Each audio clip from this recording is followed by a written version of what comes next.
जी आशीष, बिल्कुल एरिया आपने सही पकड़ा है। बट मैं स्टॉक में इन्वेस्ट कर रहा हूँ, लोग गर्लफ्रेंड में अपने इन्वेस्ट कर रहे हैं इसलिए। सो उस लिहाज से तो मैंने कहा पहले डिस्क्लेमर दे दूं। हाँ। जो जो ग्रूमिंग का जो खर्चा आजकल जो बढ़ता हुआ दिख रहा है, और जिस हिसाब से personal grooming, hair care, styling जैसे आपने कहा, वो कई ज्यादा कॉस्मेटिक से भी कई ज्यादा हो जाता है। तो उस लिहाज से अगर आप देखें तो एक कंपनी जो एक्चुअली लोग भूल जाते हैं कि अब बहुत बड़े पैमाने पे इस पे एक्सपैंड कर रही है, वो है आईटीसी। आईटीसी में सेंजा डी वेल्स और फियामा डी वेल्स करके दो इनकी रेंजेस हैं, जो पर्सनल केयर और ग्रूमिंग में काफी एक्टिव हैं। और धीरे धीरे इसका पोर्टफोलियो ये जब एक्सपैंड करना शुरू करेंगे तो इसमें बहुत बहुत आपको बहुत बढ़िया एक मुंह दिखेगा। ऑफ कोर्स रिजल्ट्स के बलबूते आज वो थोड़ा सा आपको वीक भी मिल रहा है, जबकि मुझे लगता है जिस टाइप का इसमें कैश जनरेशन आगे चल के आ सकता है एफएमसीजी बिजनेस से, नॉन टोबैको बिजनेस से, इसमें निवेश करेंगे तो आपको अपनी गर्लफ्रेंड के लिए खर्चा करने के लिए भी पैसा अच्छा खासा बच जाएगा।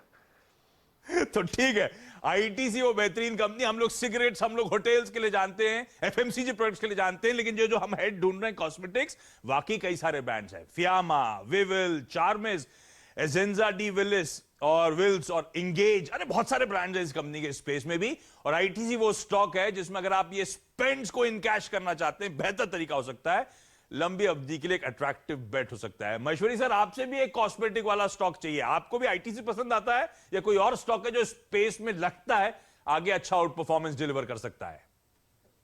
बिल्कुल आशीष, सबसे पहले तो वो ये जो इंडियन कॉस्मेटिक मार्केट है उसका साइज करीब $8 बिलियन का है। और बेस्ट पार्ट ये है कि इस मार्केट को जो रूल करते हैं वो काफी लिमिटेड कंपनीज ऑर्गेनाइज सेक्टर में जो है वो ही इस मार्केट को लीड और रूल करते हैं। तो उन सभी कंपनियों के जो कॉस्मेटिक सेक्टर में है उनके वैल्यूएशन तो आपको हमेशा बहुत अच्छे ही देखने को मिलेंगे। यहाँ पर जो मेरा पिक है वो रहेगा Procter and Gamble health and hygiene. मेरा मानना है कि इस कंपनी को अभी भी जो इसका शेयर है स्टॉक प्राइस के टर्म्स में वो अभी भी नहीं मिल रहा है। यदि मार्केट कैप वाइज देखें तो अभी भी इसे 42,000 करोड़ का मार्केट कैप है, जबकि इंडस्ट्री लीडर जो हिंदुस्तान लीवर यूनिलीवर है उसका करीब 3 लाख करोड़ का मार्केट कैप है। जो भी प्रोडक्ट्स में वो ऑपरेट करते हैं उसमें मोनोपोली या ओलिगोपोली सिचुएशन में है।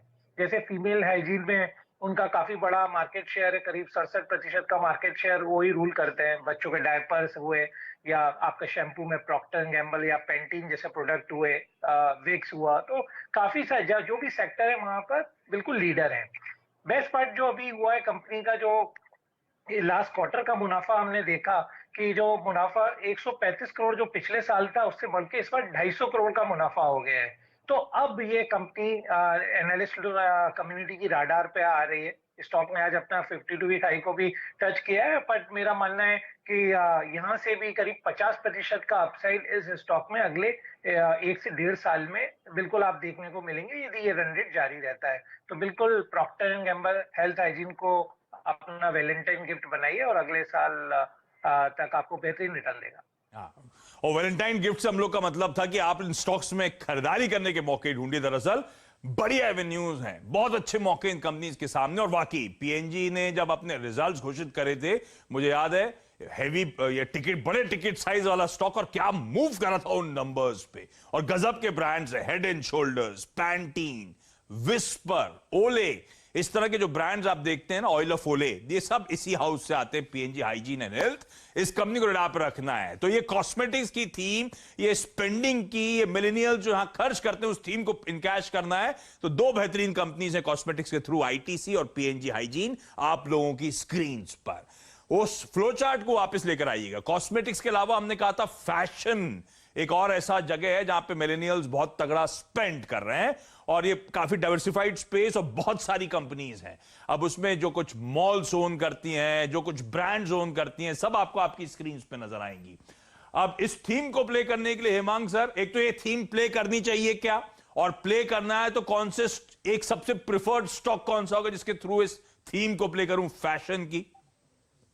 बिल्कुल आशीष जी, आई थिंक ये थीम बहुत बढ़िया थीम है। और जिस तरह के माहौल में से हम लोग निकल के आए हैं, जो पेंडेमिक का जो असर था, वो जो ये रिटेल और जो स्टोर्स ओन करते हैं या उस रिलेटेड बिजनेसेस में जो कंपनीज हैं, उनको काफी बड़ा एक टफ टाइम था, और अभी ये पेंडेमिक का almost majority of the worst effect is over.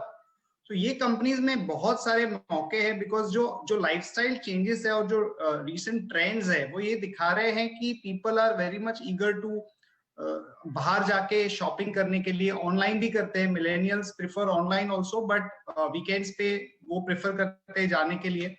और उसमें जो पर्टिकुलरली जो ज्वेलरी का जो सेगमेंट है, वहां पे मैं समझता हूँ कि बहुत बड़ा अपॉर्चुनिटी है। तो उसमें जो मेरी प्रिफर्ड एक दो कंपनियां हैं वो टाइटन है नंबर 1, बिकॉज टाइटन का काफी ज्यादा जो बिजनेस है वो ज्वेलरी से आता है, और उसमें जिस तरह का मार्केट शेयर और उसमें जो बड़ा ग्रोथ पोटेंशियल है वो पार्टिसिपेट करने के लिए सबसे बढ़िया प्लेयर है। तो टाइटन डेफिनेटली एक कंपनी हो सकती है जो 3, 4, 5 साल के हिसाब से भी पोर्टफोलियो में रखनी चाहिए। और जो दूसरी कंपनी जो हमें पसंद है वो ABFRL है, आदित्य बिरला फैशन। और ये कंपनी का जैसे मैंने बताया थोड़ा सा टफ पीरियड था, पर अभी लास्ट क्वार्टरली नंबर्स में दिख रहा है कि काफी बड़ा रिकवरी हो गया है, कैपिटल इन्फ्यूज हुआ है, और टॉप लाइन, प्रॉफिटेबिलिटी, मार्जिन्स, ये सारे पैरामीटर्स में एक बढ़िया ट्रेंड देखने को मिल रहा है। तो मेरे ख्याल से ये दो स्टॉक्स डेफिनेटली पोर्टफोलियो में होने चाहिए, वैलेंटाइंस डे पे खास होने चाहिए। ज्वेलरी के अलावा घड़ियां के अलावा साड़ियों के साथ आईवेयर, और ऊपर से वो स्किन नाम से मेरे ख्याल से वो टॉयलेटरीज, सब मिलेगा टाइटन में। हम सिर्फ ज्वेलरी की बात करते हैं, बहुत कुछ है और बहुत स्मार्टली डाइवर्सिफाई कर रहे हैं ये लोग अपने आप को। टाइटन को रडार पर रखना। और एक और स्टॉक चाहिए मुझे इसी स्पेस से, ये जो हम फैशन की कैटेगरी लेकर आए। महेश्वरी सर, आपकी पसंद? आशीष, यहाँ पे पेज इंडस्ट्रीज। सबसे पहले तो मैक्रो मार्केट की बात करें तो भारतीय जो अपैरल मार्केट का साइज है करीब $50 बिलियन पर ईयर का साइज है। और जिस सेगमेंट में पेज इंडस्ट्रीज ऑपरेट करता है वहां पे इसकी भी सिचुएशन ऑलमोस्ट मोनोपोली जैसी है, क्योंकि जो जॉकी उनका जो ब्रांड है उसके सबसे ज्यादा आउटलेट रिटेल में है और सबसे ज्यादा प्रेजेंस उसकी पैन इंडिया में है। आप कोई भी स्टेट ढूंढिए, कोई भी सिटी ढूंढिए, इनफैक्ट यदि उनकी आपकी वेबसाइट पे देखें तो अब आप वो रेडियस में दे रहे हैं कि यदि आप गोरेगांव में रहते हैं तो हो सकता है 5 स्टोर आपकी विसिनिटी के आसपास जॉकी के आपको मिल जाए। तो इस टाइप का रिटेल डिस्ट्रीब्यूशन रीच अब इस कंपनी का हो गया है। लास्ट क्वार्टर में जो मुनाफे के नंबर थे, फिनोमिनल नंबर्स थे। 87 करोड़ के सामने करीब 153 करोड़ का मुनाफा इतने खराब समय में कंपनी ने प्रेजेंट किया। शो करता है कि क्या उनकी मार्केट स्टैंडिंग है। इसके अलावा उन्होंने जो कई नए सारे प्रोडक्ट लॉन्च किए हैं इनरवियर के अलावा, जैसे प्लस साइज स्टोर में अभी उन्होंने वेंचर किया है, सॉक्स है, टॉवल्स है, मास्क है। तो एक कंप्लीट रेंज ऑफ पोर्टफोलियो जो सिर्फ इनरवियर नहीं है उस प्रोडक्ट उस कैटेगरी में भी उन्होंने डाइवर्सिफाई किया है।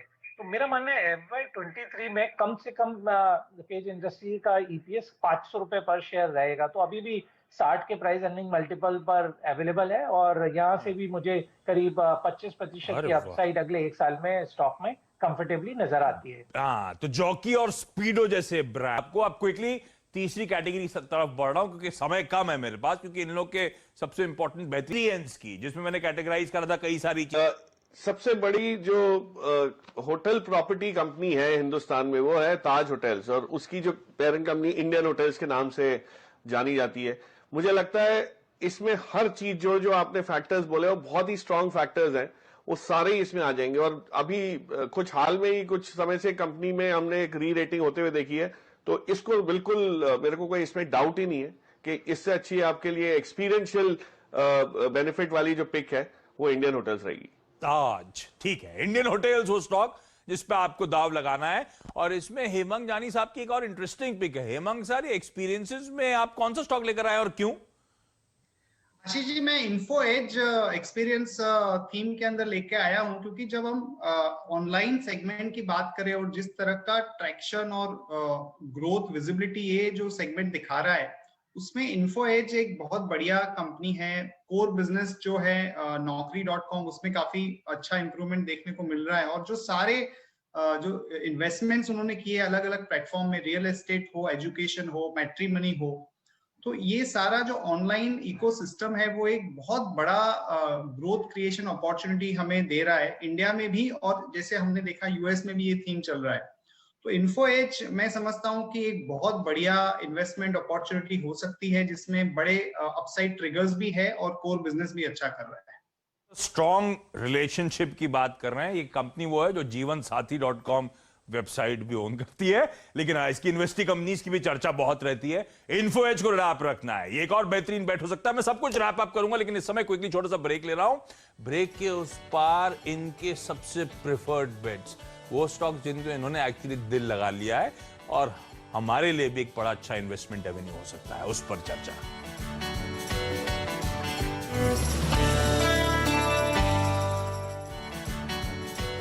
Mogia Steel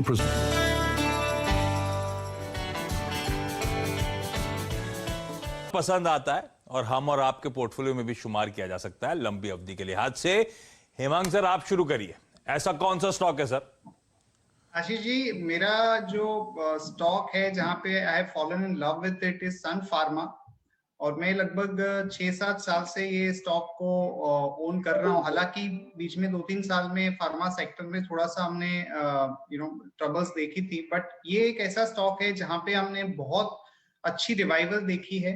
और जिस तरह का ग्रोथ और particularly US market, India market और जो स्पेशलिटी प्रोडक्ट्स हैं उनके, उसमें बहुत बड़ा पॉजिटिव ट्रिगर्स हम देख रहे हैं। लगभग 22-24% का अर्निंग ग्रोथ अगले 2-3 साल में देखने को मिल सकता है। डेट साइड पे कंपनी में कोई ज्यादा प्रॉब्लम नहीं है। जो सेबी का इशू चल रहा था वो भी रिजॉल्व हो चुका है। और एक और रीजन है आशीष जी, क्योंकि मुझे ये फार्मा सेक्टर और ये सन फार्मा पसंद है, क्योंकि मेरी जो वाइफ है वो फार्मासिस्ट है। तो जब मैं फार्मा सेक्टर में इन्वेस्ट करता हूं तो वो भी खुश रहती है और मेरा वेल्थ क्रिएशन भी हो जाता है। एक तीर से दो निशाने, वाइफ भी खुश और पैसा भी बन रहा है। सन फार्मास्यूटिकल वो स्टॉक है जिसके थ्रू और पसंद आता है और आके क्या ट्रैक्शन पकड़ा है। 2.5 साल की ऊंचाई पे स्टॉक आके खड़ा हुआ है। वैलिड रीजंस, यहां से भी अट्रैक्टिव बेट हो सकता है। हेमांग जानी साहब का प्यार है ये स्टॉक सन फार्मास्यूटिकल। दीवान साहब, आपका? आशीष, मैं अपना पिक शेयर करूं उससे पहले एक चीज बड़ी इंटरेस्टिंग बताना चाहता हूं। हाँ, आज सुबह ने समझाने के लिए 2 पंक्तियां लिखी। हाँ। मैंने कहा, कहते हैं प्यार बढ़ता है शेयर करने से, कमाई बढ़ती है शेयर लेने से। वैलेंटाइन तो सिर्फ एक बहाना है, अपनों पे खर्चने के लिए कुछ कमाना है। वाह। तो उस लिहाज से मैंने कहा आज आशीष भाई ने सबको पिक दिलवाने की बात करी है तो ढूंढा जाए कुछ। तो the stock that I think it's something that I would continue loving। मतलब अभी तो शुरुआत है, आगे चल के भी इससे प्यार बढ़ता ही रहेगा। और वो ऐसी चीज है कि वैलेंटाइन के लिए कोई गिफ्ट देना चाहे तब भी ये याद आती है आपको। और सबसे अच्छी सिक्योरिटी गिफ्ट में मिलती है जब कोई किसी के लिए घर बनाता है।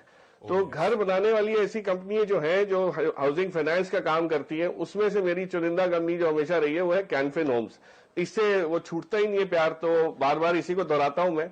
बट आज फिर ये मौके पे ये कहना चाहूंगा कि जिन्होंने अभी तक हाउसिंग फाइनेंस में एक्सपोजर नहीं लिया है और लेना चाहते हैं, तो इससे बढ़िया कंपनी नहीं होगी। फाइनेंशियल्स को लेके, बैकग्राउंड को लेके, ग्रोथ जो आई है, कॉर्पोरेट गवर्नेंस की क्वालिटी को लेके, तो मेरी पिक तो कैन फिन होम्स है। लाउड एंड क्लियर आशीष भाई, बिल्कुल सही है। और घर में आधी ठनाठन इसी बात को एनबीएफसी, वो एक बेहतरीन पिक जो आपके पोर्टफोलियो में जरूर होनी चाहिए। आशीष सर, आपकी? ठीक है, जैसे आशीष मेरी वाइफ बेकर, तो स्टॉक मैं अभी उन्हें as a valentine day gift देना चाहता हूँ, वो है रूट मोबाइल। मेरा मानना है कि इस स्टॉक में एक फिनोमिनल पोटेंशियल है आगे भी, और अभी अभी में स्टॉक काफी बढ़ भी गया है, बट इसके पीछे एक जो वैलिड रीजन है। सबसे पहले तो एक इसके जो कॉम्पिटिटर्स देखते हैं, इंडिया में कोई कॉम्पिटिटर ही नहीं है। इंडिया का एक बड़ा यूनिकॉर्न अभी बन गया है, क्योंकि एक स्टार्टअप जिसका मार्केट कैप $1 बिलियन से ज्यादा हो गया तो वो यूनिकॉर्न बन जाता है। तो ये एक इंडिया का स्टार्टअप यूनिकॉर्न है। एक जो इसका कॉम्पिटिटर है या वर्ल्ड का नंबर 1 जो इनके ही प्रोडक्ट्स में है, वो है ट्विलो, जो यूएस में लिस्टेड कंपनी है। उसका मार्केट कैप है $65 बिलियन और उसका स्टॉक का भाव पिछले 1 साल में 3 गुना बढ़ा। तो $125 से वो स्टॉक आज करीब $450 के आसपास है। तो ये जो शो करता है कि जो पोटेंशियल इस बिजनेस में है वो फिनोमिनल है। इनका जो सी पास का जो प्रोडक्ट है वो इंडिया में भी नंबर 1 प्रोडक्ट है। जब लास्ट क्वार्टर के नतीजे आए थे वो भी काफी बेहतरीन रहे थे, करीब 120% की प्रॉफिट ग्रोथ देखा। और जो फ्लोटिंग स्टॉक अब इस कंपनी का रह गया रिटेल में, करीब 4-5% ही रह गया, क्योंकि अच्छे बड़े बड़े इन्वेस्टर्स ने स्टॉक को कॉर्नर भी कर लिया है। तो मुझे लगता है ये बिल्कुल अगले वैलेंटाइन डे तक इस स्टॉक का भाव जो मुझे नजर आता है करीब $3000 का नजर आता है। तो मैं अपनी वैलेंटाइन को ये स्टॉक गिफ्ट करना चाहूंगा। अरे वाह, रूट मोबाइल, क्या गजब का मूव इस स्टॉक ने दिया है और यहां से भी पसंद आता है। तमाम पॉजिटिव्स आशीष सर ने हाईलाइट कर रहे हैं, इसको अपने पोर्टफोलियो में जरूर शुमार करिएगा। क्विकली रैप अप आप लोगों की स्क्रीन पर लेकर आता हूं। हमने पहले वैलेंटाइन 3 पिक्स जो आपके पोर्टफोलियो का हिस्सा बन सकती हैं। इस नोट पर आशीष सर, हेमंत